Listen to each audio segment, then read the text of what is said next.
ఉంటే అసలు వీళ్ళని ఎందుకు లెక్క చేస్తుంది? అదే కదా, అవును. అందుకని యూపీఏని ఐఎన్డిఏగా మార్చింది, బయట ఉన్న వాళ్ళని రమ్మని.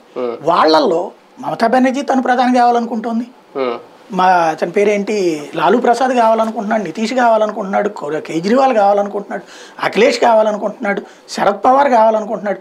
ప్రధాని వద్దనేవాడు ఎవడున్నాడు వాళ్ళ కూటమిలో? కమ్యూనిస్టులు ఒక్కళ్ళే పాప వద్దు అనుకుంటున్నట్టున్నారు. ఎందుకంటే వాళ్ళల్లో ఎవరిని నాయకుడిగా ఖర్గే పేరు ప్రతిపాదించారు కాబట్టి వీళ్ళు కూడా వద్దు అనుకుంటున్నట్టే. ఏది అసలు లాజిక్ అక్కడే ఉంది. రాహుల్ గాంధీ ప్రధాని అయితే ఇంకొకరికి అవకాశం ఇవ్వరు.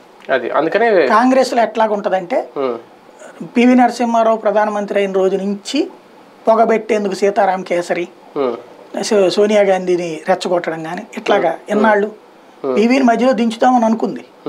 కానీ పీవీకి బలం ఎక్కువ ఉండటం వల్ల ఏమీ చేయలేకపోయింది ఆవిడ. మన్మోహన్ సింగ్ తన చెప్పు చేతల్లో ఉన్నాడు కాబట్టి ఏం చేయలే. బేసిక్గా మల్లికార్జున ఖర్గేని ముందు పెడితే వీళ్ళ మాట నెగ్గుతుంది, వీళ్ళ పంతం నెగ్గుతుంది, వీళ్ళు షాడో ప్రైమ్ మినిస్టర్స్ అవ్వచ్చు.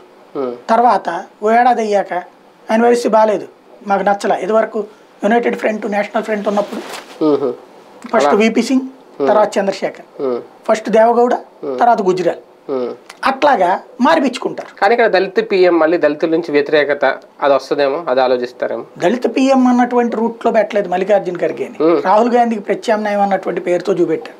అంటే బీజేపీ బీసీపీఎం అంటదని వీళ్ళు దళిత దేశంలో దళిత